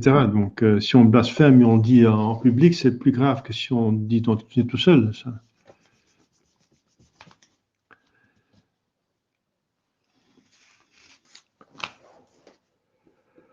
Pour les péchés mortels, il faut absolument, pour la validité de la confession, de chercher combien de fois on l'a commis. J'ai menti une fois ou j'ai menti 10 fois, c'est différent, surtout si c'est en matière grave. J'ai volé 10 euros. Oui, mais je l'ai volé 10 fois, c'est-à-dire 100 euros. J'ai 10 fois volé 10 euros. Parce qu'un vol devient un péché mortel si on atteint une somme qu'une personne qui travaille dans un pays peut donc gagner par jour en moyenne. Voilà. Donc, c'est pas beaucoup, ouais, c'est même pas 100 euros. Si c'est même pas 100 euros, ça devient un péché mortel selon la plupart des théologiens en morale. Je pense qu'il y a à peu près 100 euros en Belgique par jour netto, non? Combien? C'est moins? 80? Ah oui, ouais, 80. J'ai dit 100 euros, j'ai dit ça même pas 100 euros, oui, 80, oui. À peu près 80. Mais j'ai dit 100, oui, d'accord. C'est 89, 88, 80, d'accord. En moyenne, hein? Oui. Oui. Pour les péchés mortels, donc il faut absolument dire combien. Si on ne se rappelle plus, on dit, je ne me rappelle plus, mais je pense qu'à peu près. On dit tout simplement la vérité, ça suffit. Il n'est pas nécessaire, mais il est très utile de s'examiner sur les péchés véniels et de les dire. Parce que chaque péché véniel que vous disiez en confession, il est remis. Celui que vous ne disiez pas en confession, il n'est pas remis. Voilà. Il faut aussi examiner si une circonstance ne change pas ou aggrave le péché. Donc on est obligé encore de dire la circonstance aggravante ou atténuante. J'ai volé. J'ai volé 100 euros. Bien, c'est péché mortel déjà. En Belgique en tout cas. Je pense en France c'est la même chose. Eh bien, mais c'était un pauvre. C'est encore pire parce que 100 euros pour un pauvre, c'est peut-être pendant des semaines qu'il ne va plus manger. Hein. Une semaine, je ne sais pas. Ça dépend de la pauvreté, mais un pauvre, 100 euros pour un pauvre, c'est un capital. Hein. Alors, il est plus facile de s'examiner. Donc, il faut dire les péchés mortels, c'est quel péché mortel il s'agit, hein, contre quel commandement, ou contre quelle vertu, etc. Ensuite, le nombre et ensuite les circonstances, s'il y en a, atténuantes ou aggravantes. Il est plus facile de s'examiner avant la confession si on examine chaque jour sa conscience avant de se coucher. Voilà, c'est ce que je viens de dire. Voilà. La meilleure façon pour faire de bonnes confessions, c'est de faire chaque jour une confession. Voilà. Mais devant Dieu, alors, avec son examen du soir. Nous devons nous repentir sincèrement de nos péchés, c'est-à-dire nous avoir dans l'âme la douleur d'avoir offensé Dieu et détester chacun de nos offenses, mais nous confier aussi à la miséricorde de Dieu. Il dit bien la douleur dans l'âme, il ne dit pas la douleur dans le cœur. C'est différent. L'âme, c'est l'intelligence, volonté. Le cœur, c'est vraiment sentir, c'est dans le sentiment. Eh bien, on n'est pas obligé d'avoir un sentiment puisqu'on ne maîtrise pas le sentiment. On n'est pas obligé à faire des choses donc on ne maîtrise pas. Donc parfois on peut avoir encore un goût du péché. Ça donne un plaisir et ça donne un goût. Alors dans le cœur, il a plutôt goût pour ce péché, tout en sachant, mais moi je ne veux pas, je sais que c'est mauvais, c'est un péché grave éventuellement, je sais qu'il est grave, je veux la volonté de Dieu, dans ma volonté je ne veux pas ce péché, je le déteste avec ma volonté, je ne veux plus le faire, même si j'ai encore une attraction. Donc on n'est pas obligé de sentir un repentir, si l'on sent, tant mieux. Si on sent un repentir, une douleur dans le cœur, tant mieux. Mais il suffit de l'avoir dans l'intelligence et la volonté, sincèrement. Sincèrement, je ne veux pas ce péché, c'est contre la volonté de Dieu, je veux la volonté de Dieu, je veux aller au ciel, je veux l'aimer, je veux faire sa volonté, voilà. Eh bien, ça c'est bien, ça suffit. Voilà, dans ce sens, il faut détester chacune de nos offenses. Et on est responsable de sa volonté libre, mais on n'est pas responsable de ce qu'on... Enfin, on peut être responsable, mais pas toujours. La maîtrise de ce que nous sentons, n'est-ce pas, et aussi les fantaisies qui passent dans notre tête, on n'a plus. Adam et Ève l'avaient, avant le péché mortel, avant le péché originel, mais après, on n'a plus. Parce que Dieu a laissé s'insurger contre l'homme, ce qui était soumis à l'homme, par punition, parce que l'homme s'est insurgé vers Dieu. Le bon Dieu punit par là où on a péché. Il récompense aussi par là où on a fait du bien. C'est la justice qu'il demande. Donc, si on a péché par insoumission, le bon Dieu nous laisse sentir ce péché, nous punit par ce péché, en faisant révolter contre nous ce que normalement nous est soumis. Donc, les animaux deviennent sauvages, hein, après le péché originel. La terre se révolte, il y aurait des catastrophes, n'est-ce pas, naturelles. Avant le péché originel, ça n'existait pas. Des catastrophes naturelles. La terre va produire des ronces et des épines, et vous allez travailler la terre à la sueur de votre front, n'est-ce pas? Donc la terre se révolte contre l'homme. Mais dans le corps humain aussi, il y a une révolte. Saint Paul dit, je vais faire le bien et je fais le mal. Ça veut dire qu'il y a deux volontés dans l'homme. La volonté de l'âme et la volonté du corps. Le corps veut parfois des choses que l'âme ne veut pas. Alors, il y a deux volontés. Adam et Ève, ils étaient absolument soumis l'un à l'autre. Le corps était soumis au bon sens, le bon sens à la foi et la foi à la révélation de Dieu. Voilà, c'est ça l'hiérarchie. Mais voilà, donc maintenant c'est le corps qui se révolte, donc il faut le gérer.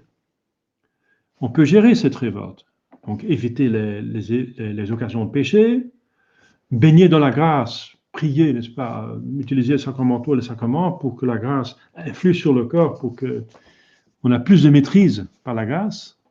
Hein, et aussi voir ce qu'on mange, ce qu'on prend, etc. Il ne faut pas prendre, si vous voulez être chaste, il ne faut pas prendre trop de viande, n'est-ce pas, parce que par la nourriture animale, on nourrit l'animal. Donc si vous avez besoin de viande, tant mieux, enfin je veux dire tant pis, tant mieux. Un docker, celui qui travaille, n'est-ce pas, il a besoin de viande, bien sûr, de substances. Mais il ne faut pas, vous voyez, c'est une question de bon sens, il ne faut pas exagérer.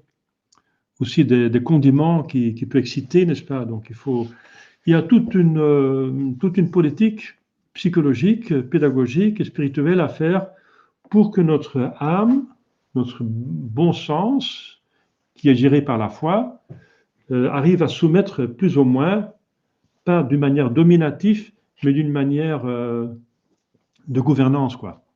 Comme on gouverne un enfant, comme on gouverne un chien. On n'a pas un pouvoir dominatif sur la volonté du chien, mais on peut le dresser. Voilà, on le dresse. Eh bien, c'est comme ça qu'il faut dresser le corps. C'est pour ça qu'on parle de mortification du corps. Et c'est pour ça qu'il faut parfois le dompter, n'est-ce pas, par plusieurs méthodes de pénitence, hein, je fais le signe de comment dire, la discipline. Hein. Les dominicains se donnent la discipline, hein, en disant le psaume de Miserere Mei. Le psaume Miserere, pendant le psaume Miserere, pas seulement les dominicains, mais les carmes le faisaient aussi, et les capucins, je pense, le font aussi, et donc ils font la paix. Ils se flagellent, donc ils se donnent la discipline. Plusieurs fois par... en carême, c'est plusieurs fois, c'est 2 fois par semaine, je pense. Et en temps normaux, c'est une seule fois, je sais plus. 2 fois, en tout cas, par semaine. Voilà. Donc, je ne vais pas entrer dans le détail comment ils le font, parce que j'ai eu tout. Hein. J'étais chez les carmes. Ils le font dans le sanctuaire. Les dominicains font dans la cellule. Mais ils ouvrent les portes que tout le monde entend les autres, pour qu'on ne triche pas. On ne se voit pas parce qu'il faut se mettre à nu la torse et se flageller alors. Donc, les carmes ne se mettent pas à nu dans le sanctuaire, bien sûr, la torse, mais ils enlèvent quand même quelques habits pour pouvoir toucher sensiblement la peau. Hein. Oui. Donc c'est un exemple, n'est-ce pas, de dompter le corps, parce qu'on humilie le corps et ça le rend plus docile. Parce que le corps, si on le donne un doigt, il prend un bras. Voilà. C'est un traître. Le corps est un traître puisqu'il a un élément de péché en lui. C'est le porteur du péché originel. C'est lui qui est le véhicule du péché originel. Le péché originel vient dans l'enfant, à la conception, par le corps, pas par l'âme. L'âme vient de Dieu, elle est impec. L'âme est impec, est immaculée. L'âme est immaculée à la conception. Mais dès qu'elle est conçue, ça veut dire qu'elle est unie avec le petit corps, l'embryon, il reçoit les péchés originels. Sauf si la Vierge, justement, la Vierge, elle a gardé son immaculité, son état d'être immaculé, donc sans pêche, sans macule, sans tache, sans péché. Parce qu'il n'a pas eu le péché originel. Mais l'âme contracte le péché originel dès qu'il est uni par Dieu à l'embryon, et c'est ça la conception, c'est une création d'un nouvel homme. Voilà. Donc le péché originel vient par le corps.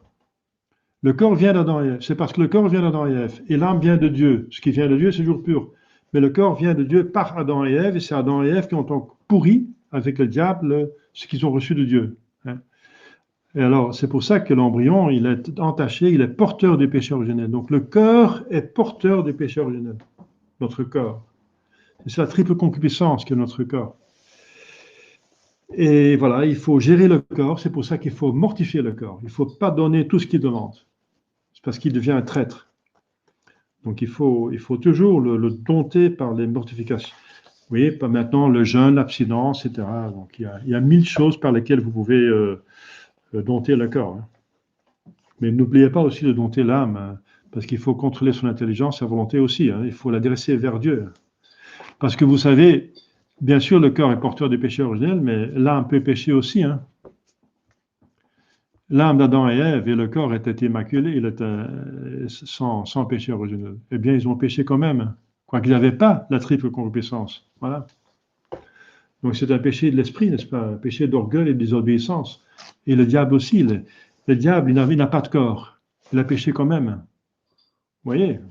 C'est parce qu'on peut pécher, malheureusement, aussi, purement par l'esprit et par une volonté libre, hein, qu'on abuse. On abuse. Mais si on va à l'origine, n'est-ce pas, l'âme est sans péché et le corps, il porte déjà le péché. Donc c'est quand même embêtant, n'est-ce pas? Il faut faire un effort pour dompter le corps. On ne peut pas donner tout au corps ce qu'il demande. Ce n'est pas possible. Voilà. Alors, nous devons chercher le repentir sincère, nos péchés. Le véritable repentir se manifeste souvent par des larmes, mais ce n'est pas nécessaire, bien sûr. Mais si vous avez le don des larmes, ça s'appelle le don des larmes, si on pleure ses péchés, c'est une béatitude. Jésus dit, bienheureux ceux qui pleurent. Et l'Église explique, pleurent leurs péchés. C'est une béatitude. Ça fait bien à l'âme de pleurer ses péchés parce qu'on vraiment, oui, ça fait du bien à l'âme. Ça la purifie l'âme, ça purifie l'âme. C'est beau de pleurer ses péchés. Mais il ne faut pas forcer, hein, donc on peut pas, si on n'a pas de larmes. En tout cas, le plus important, c'est le repentir sincère. Et c'est ça qui donne le droit à l'absolution par le prêtre. Nous parvenons au véritable repentir en réfléchissant que par le péché, nous avons offensé l'infinie majesté de Dieu, attristé le meilleur des pères et notre plus grand bienfaiteur. Et alors on est porté à un repentir, à une contrition parfaite par amour de Dieu. Le repentir qui provient de l'amour parfait de Dieu se nomme contrition parfaite. Celui qui a la contrition parfaite obtient, c'est ce qu'on vient de voir, le pardon de ses péchés même avant la confession.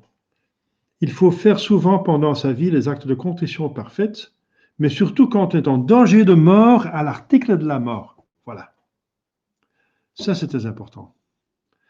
Donc, si on est en train de mourir et un prêtre va venir trop tard et vous avez un péché mortel, la seule solution, c'est justement ça, une contrition parfaite. Donc, essayez d'avoir l'habitude de faire des contritions parfaites pour au moment de votre mort, ne pas avoir à chercher. Parce que si on est en train de mourir, pardon, on n'a pas beaucoup de force spirituelle pour faire beaucoup d'exercices. Hein. Donc, c'est bien de pouvoir le faire quand même, malgré les problèmes de ce. Alors, il y a une petite. Il y a quelques questions.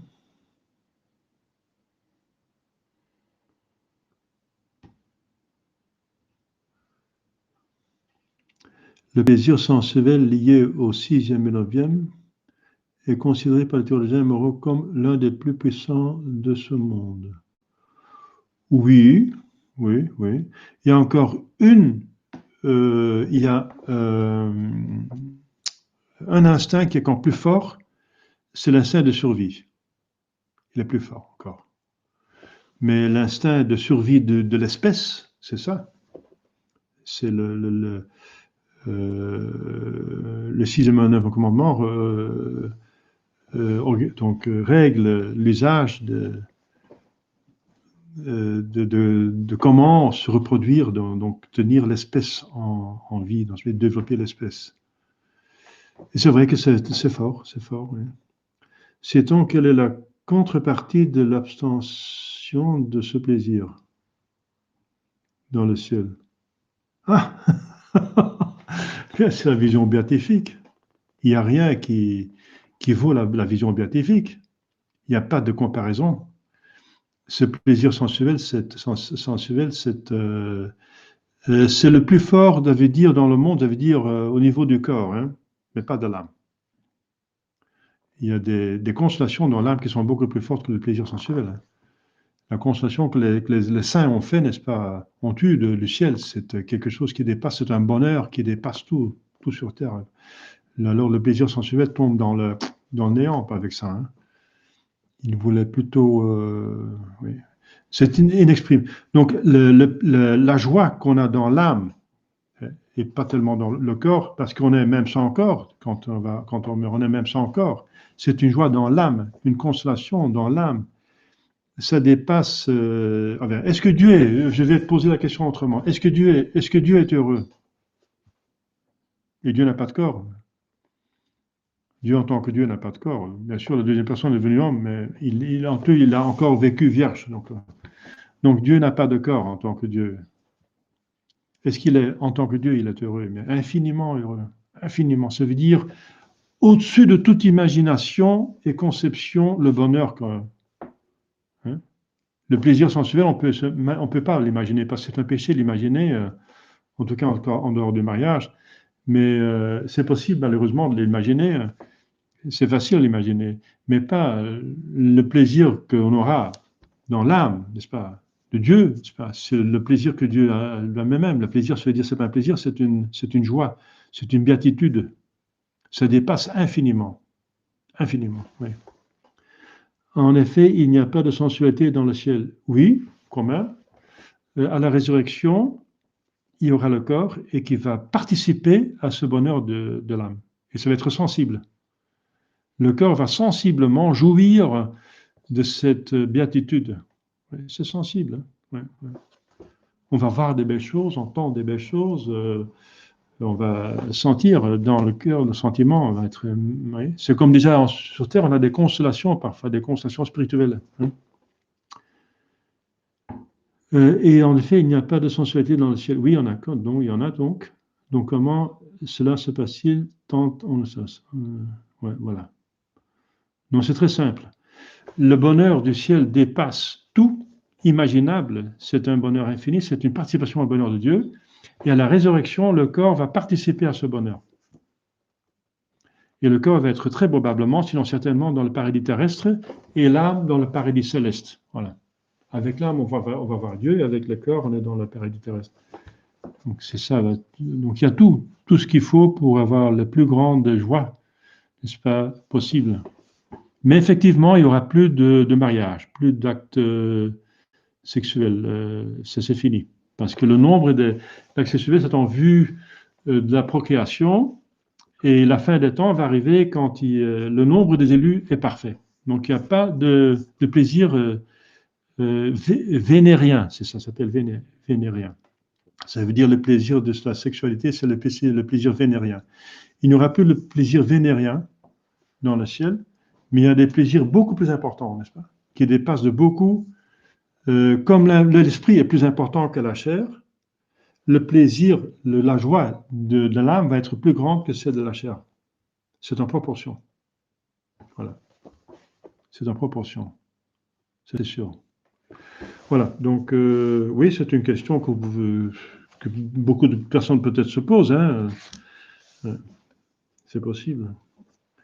Cette contrition qui procède de la crainte de Dieu se nomme imparfaite. C'est quand on excite une véritable contrition en réfléchissant sur les justes châtiments de Dieu qui méritent un péché.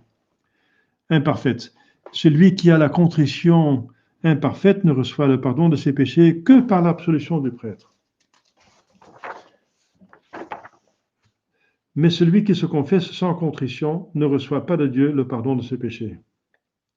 Bien, je vais m'arrêter ici parce que je vois que j'ai dépassé largement l'heure. Et s'il y a d'autres questions, tout est clair? Oui. Saint Pierre et Saint Jacques et Saint Jean ont vu notre Seigneur Oui. Sur le mont Tabor. Oui, oui. Et quand même, ils l'ont péché après. Oui, oui, c'est une bonne question. Alors, Saint Jean, Saint Pierre et Saint Jacques majeur ont vu Jésus dans sa divinité, la gloire de Jésus sur le mont Tabor, et quand même ils ont péché. Comment ça se fait? Eh bien, c'est parce qu'ils n'ont pas utilisé les grâces qu'ils ont reçues.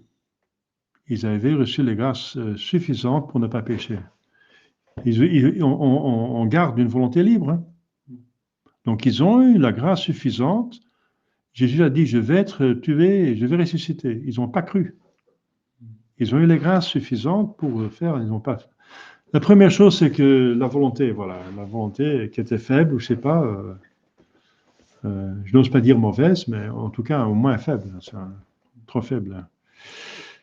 Deuxièmement, ils n'ont pas vraiment vu Dieu directement. Hein. C'est impossible de voir Dieu avec ce corps mortel. Voilà. On voit Dieu en tout cas pas avec ses yeux, c'est pas possible. Parce qu'avec les yeux de corps, on ne peut jamais voir Dieu, qui est un esprit. Donc on voit Dieu avec son âme. Ça s'appelle la vision béatifique. Et c'est encore un don qui va être donné par Dieu pour ceux qui entrent dans le ciel. La vision béatifique. Eh bien, une âme qui a la vision béatifique entre dans un bonheur divin. Et si elle s'unit avec un corps, ce corps que nous avons ne peut pas contraindre une âme qui a la vision béatifique parce que le corps va mourir. Il va éclater, il va craquer, il ne peut pas tenir une âme qui est en gloire. C'est trop fort, trop fort. Donc, pour contenir une âme qui voit Dieu, il faut un corps ressuscité, un corps glorieux. Voilà. Donc, Saint Pierre, Saint Jacques majeur et Saint Jean l'évangéliste ont vu Jésus dans sa gloire au mont Tabor, mais ils n'ont pas vu Dieu directement, mais indirectement. Ils ont vu son humanité, qui est bien sûr visible, et c'est son humanité qui manifestait la présence divine dans son âme de la deuxième personne, qui manifestait, parce que son visage devient réjouissant, et ses vêtements aussi. Donc c'est plutôt une manifestation corporelle, extérieure, d'une gloire qui est essentiellement spirituelle, mais qui est si forte qu'elle a une redondance dans la matière, de l'âme dans le cœur. Et si Dieu ne l'arrête pas. Donc Jésus a toujours retenu cette redondance dans son cœur toute sa vie pour pouvoir fonctionner convenablement. Sinon, on voyait un homme spécial qui rayonne, donc il n'aurait pas pu avoir une vie cachée pendant 30 ans, etc. Pouvoir avoir une vie cachée, et pour pouvoir subir le supplice de la passion, il a caché sa divinité. Mais c'est pas ça. Donc résume. Bref, ces trois apôtres n'ont pas vu Dieu directement, mais indirectement. Ils ont vu la redondance de la divinité dans le cœur de Jésus-Christ. Voilà. Dans ce sens, ils ont vu Dieu, mais immédiatement, mais pas immédiatement. Et ça, le corps peut l'avoir. Comme la Sainte Vierge, est apparue à Sainte Bernadette, et Bernadette a vu Marie dans la gloire. Mais il n'a pas vu non plus Dieu, il a vu Marie dans la gloire, et ça a tellement rendu heureuse, n'est-ce pas, qu'elle voulait mourir pour voir encore Marie une deuxième fois.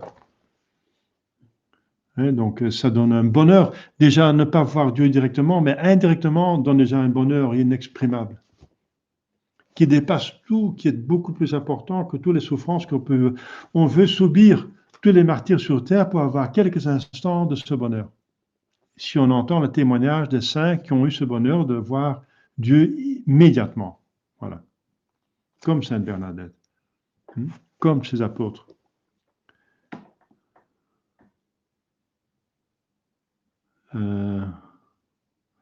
Attendez, donc ici, il y a encore Olivier. Je crois que Boutelier voulait savoir si la continence parfaite valait à l'âme une gloire spéciale. Ouh là là, c'est tout à fait différent, oui.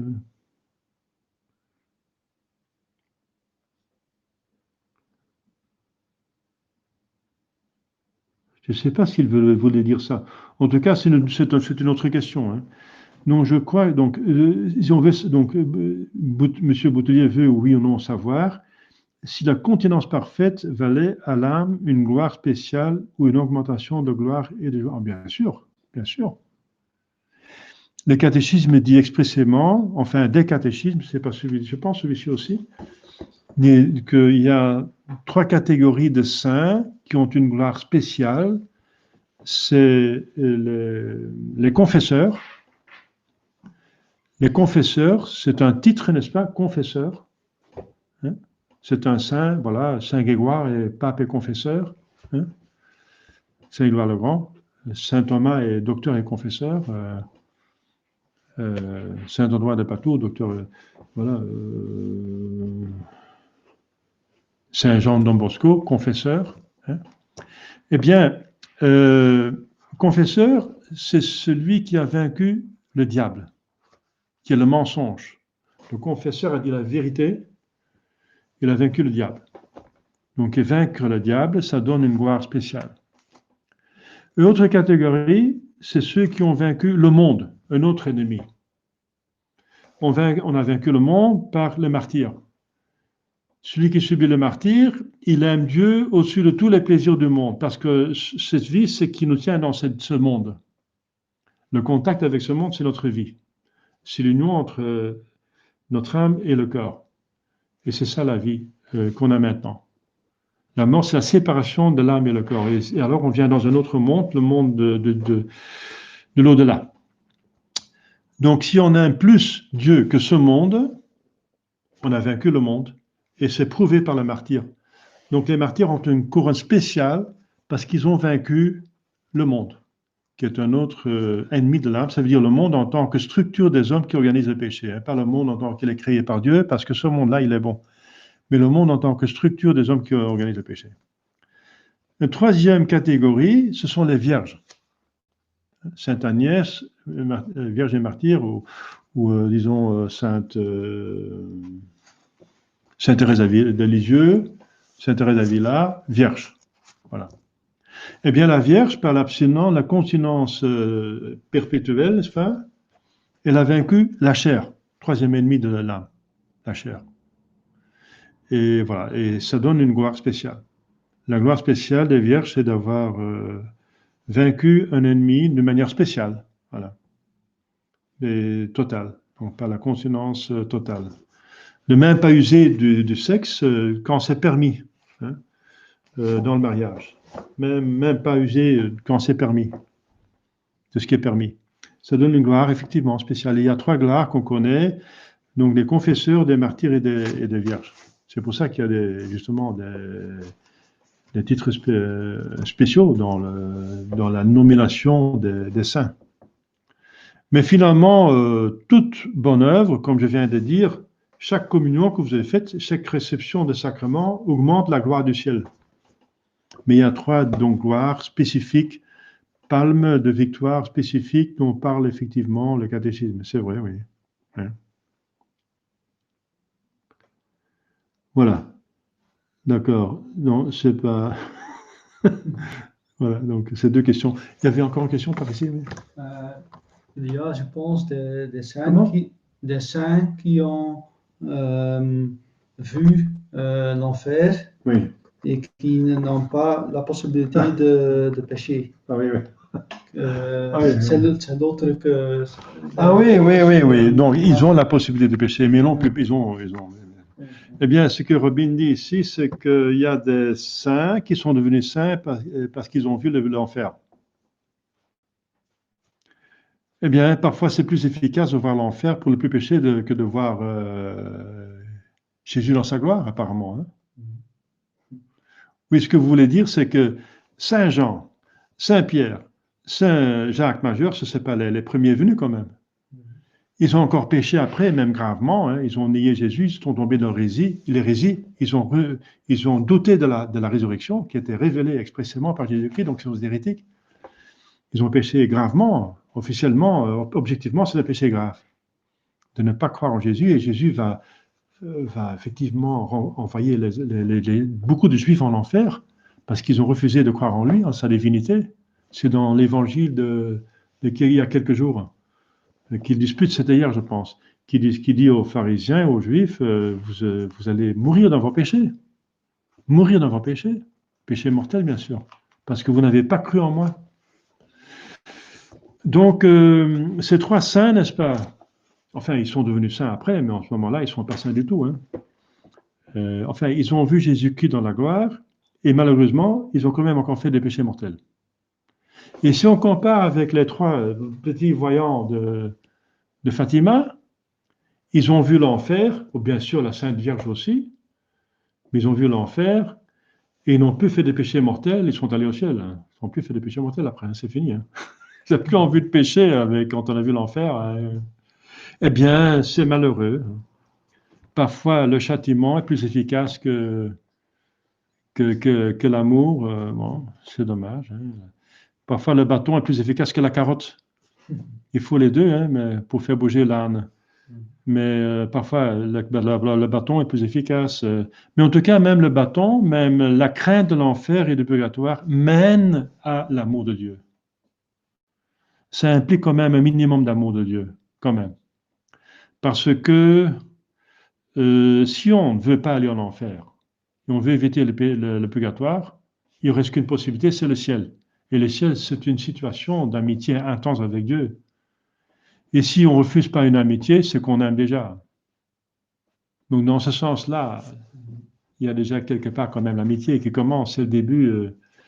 Et le but justement de la crainte, c'est de rendre une crainte servile une crainte filiale. Une crainte filiale, ça relève déjà de l'amour. Hein. Ça relève de l'amour. Hein. La crainte servile, c'est qu'on obéit par peur du châtiment, Mais la crainte filiale, c'est qu'on obéit par crainte de blesser l'amitié. L'amitié, c'est beaucoup plus beau encore. C'est un acheminement. Oui, oui, oui, c'est ça. On constate que voir l'enfer, parfois, ça peut être très, très efficace pour éviter de pécher. Très efficace. Oui, c'est vrai. Oui. C'est l'histoire de Sainte Thérèse d'Avila, je pense. Oui, oui, aussi. Oui, Sainte Thérèse d'Avila a aussi vu l'enfer. Hein. Et après, elle a dit, quand j'ai vu l'enfer, ça veut dire la place que les démons avaient préparée pour moi, parce que dans la règle, dans le Carmel, était avant dans le Carmel, mais mitigée, eh bien, elle était trop dans le parloir. Et le diable était en train de faire sa place dans l'enfer, parce qu'elle péchait contre la règle. Et la règle, c'est l'obéissance à la règle, c'est sous péché mortel, c'est un vœu qu'on fait à Dieu. Alors, elle a vu la place que les diables ont préparée pour elle dans l'enfer, et elle a été mise par la providence dans cette place. Elle a senti l'enfer. Et quand elle est sortie de cette vision de l'enfer, de sa place qu'elle était préparée pour elle, elle a dit, aucune croix sur terre m'a encore effrayée.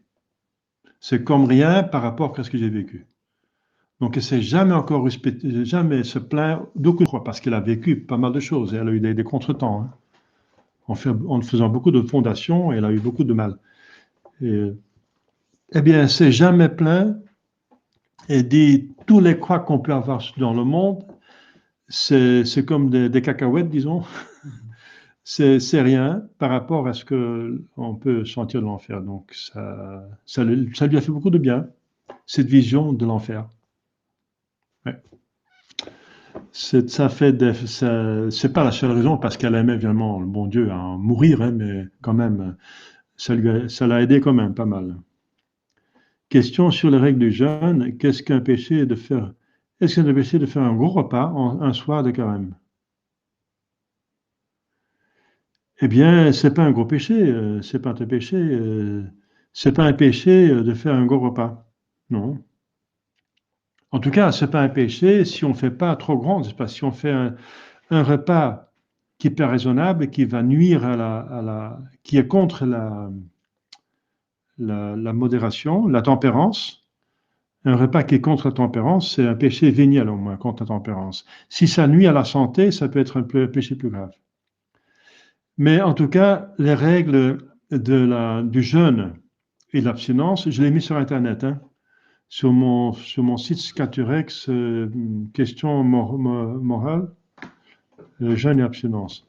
Donc, on est tenu au jeûne que 4 jours par an. Donc, au début et la fin du carême, donc le mercredi de cendre et le vendredi saint, le 7 et le 23 décembre, oui, en tout cas en Belgique. En France, regardez sur mon site, encore une petite différence avec la France, je pense. C'est le 24, je pense, ça peut être le 24. Oui, il faut voir sur mon site parce qu'il y a des petites différences. C'est réglé aussi, les évêques ont eu le pouvoir de Rome d'encore donc arranger des petites choses là-dessus.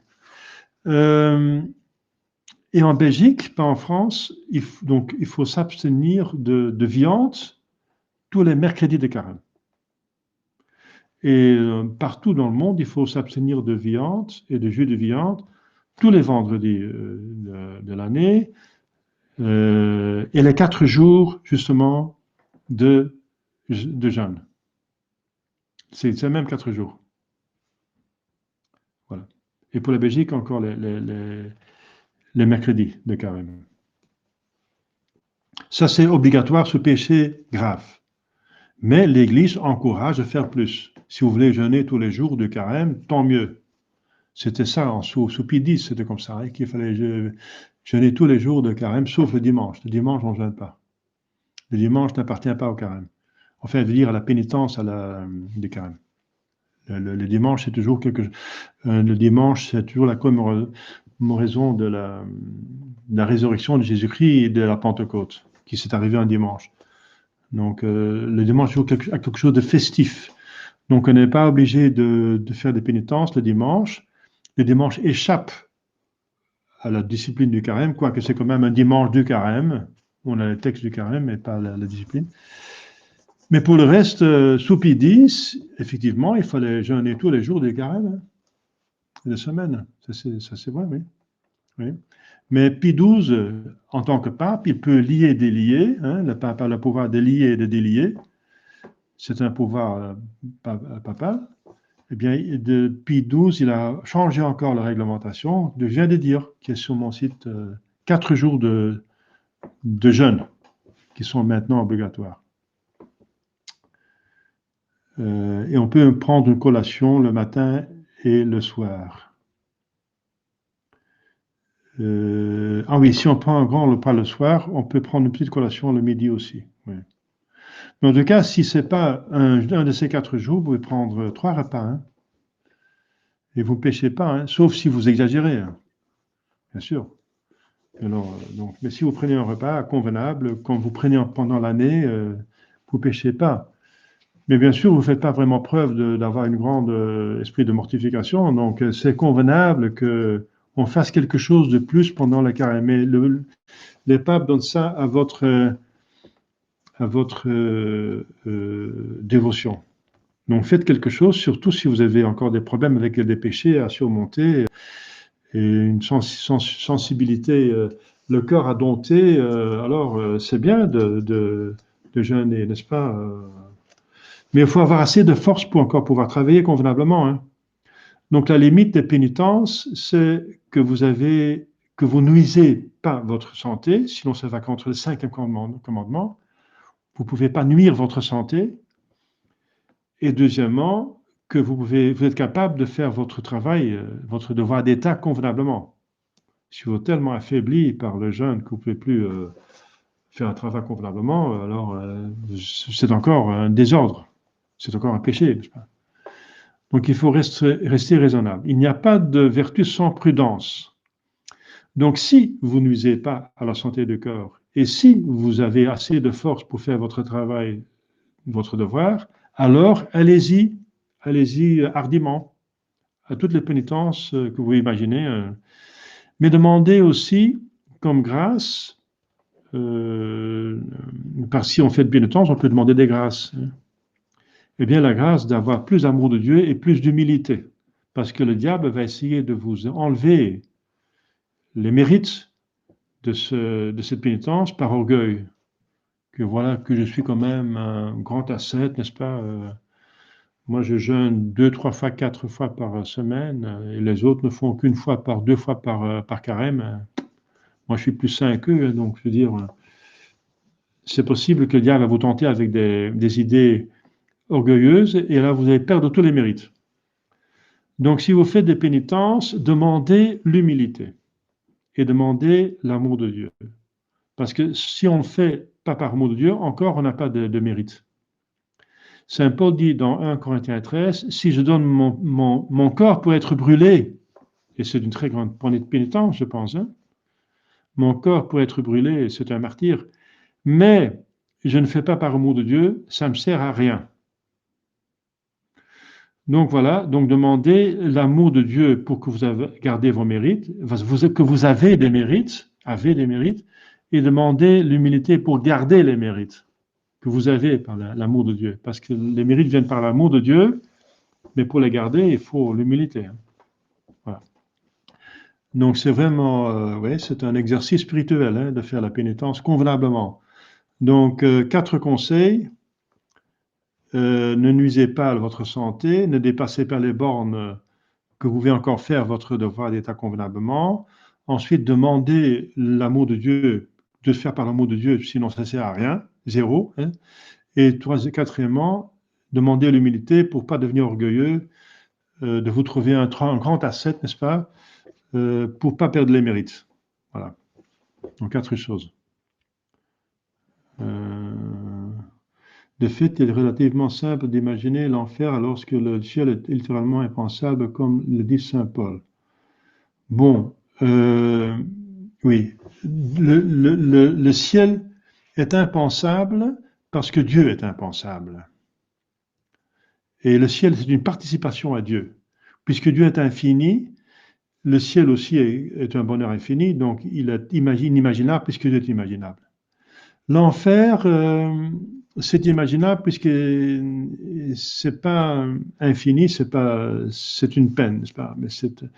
Mais ça a quand même quelque chose de impensable dans ce sens que la plus grande peine dans l'enfer, c'est le manque de la vision béatifique. C'est la damnation. La damnation, c'est la peine de dam, D-A-M, c'est la peine de ne pas voir Dieu. Et ça, c'est la plus grande souffrance. Et c'est parce que justement, Dieu est infiniment bon et qu'ils vont savoir clairement que toute leur âme et leur être est fait pour Dieu et qu'ils vont être frustrés pour toujours de cette bonheur pour lequel ils ont été créés. Alors, ça, c'est la plus grande souffrance.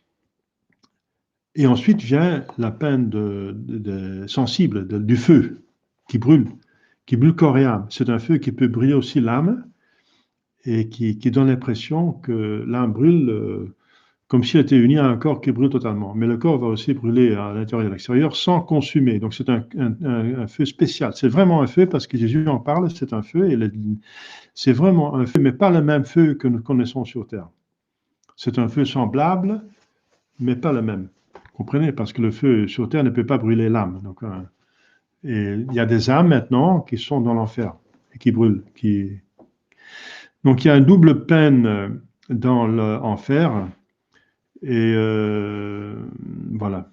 Parce que justement, le péché est un double mouvement. On se détourne de Dieu pour se tourner vers une créature. Se détourner de Dieu, c'est puni par la peine de dam. Et se tourner vers la créature, c'est la peine, ça mérite la peine d'une créature. Et cette créature s'appelle feu. Voilà. On est puni par une créature parce qu'on s'est versé tourné vers une créature de manière désordonnée. Mais donc, cette peine de dam, on peut difficilement s'imaginer ce qui est pénible dedans, puisqu'on a en ce moment, on ne voit pas Dieu. Nous, on n'en souffre pas trop, sauf les saints. Pourquoi les saints souffrent du fait de ne pas voir Dieu? Parce qu'ils ont senti Dieu, ils ont intuit Dieu, ils ont une avant-goût du ciel. Si on commence à goûter de Dieu, alors on commence à vraiment avoir du mal à ne pas le voir. Voilà. Et donc la peine de dam vient qu'ils ont vu Dieu. Et quand est-ce qu'ils vont voir Dieu? Eh bien, au jugement. Au jugement, ils voient Jésus, et Jésus va montrer, bien sûr, indirectement, encore, pas directement, sa divinité, de telle façon que les âmes damnées vont comprendre qu'elles sont faites pour lui, et ensuite ils vont être coupés pour toujours de ces divinités, et ça va causer la peine de dam. Et ça, de cette façon-là, c'est un petit peu, on peut mal imaginer. C'est encore pour nous, parce qu'on est dans ces situations de ne pas voir Dieu, mais on n'en souffre pas à en mourir. Eh bien, les saints qui ont intuité Dieu ont l'impression de mourir de désir. Ils peuvent mourir de désir. Ils peuvent mourir de désir de voir Dieu. Je veux voir Dieu. C'est le titre de résumé d'un père Carme sur la doctrine de Sainte Thérèse d'Avila et de Saint Jean Lacroix. Oui. Voilà, donc je pense que j'ai répondu à toutes les questions. Très bien, donc on va s'arrêter ici, je pense. Il n'y a plus de questions? D'accord. Voilà, on continuera la fois prochaine.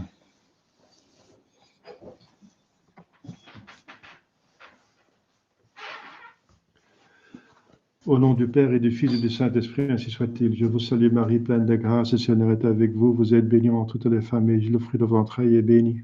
Sainte Marie, Mère de Dieu, priez pour nos pauvres pécheurs, maintenant et l'heure de notre mort, ainsi soit-il. Saint Joseph, priez pour nous, nos saints anges gardiens, veillez sur nous, nos saints patrons, priez pour nous. Cœur sacré de Jésus, ayez pitié de nous, ainsi soit-il. Au nom du Père et du Fils et du Saint-Esprit, ainsi soit-il.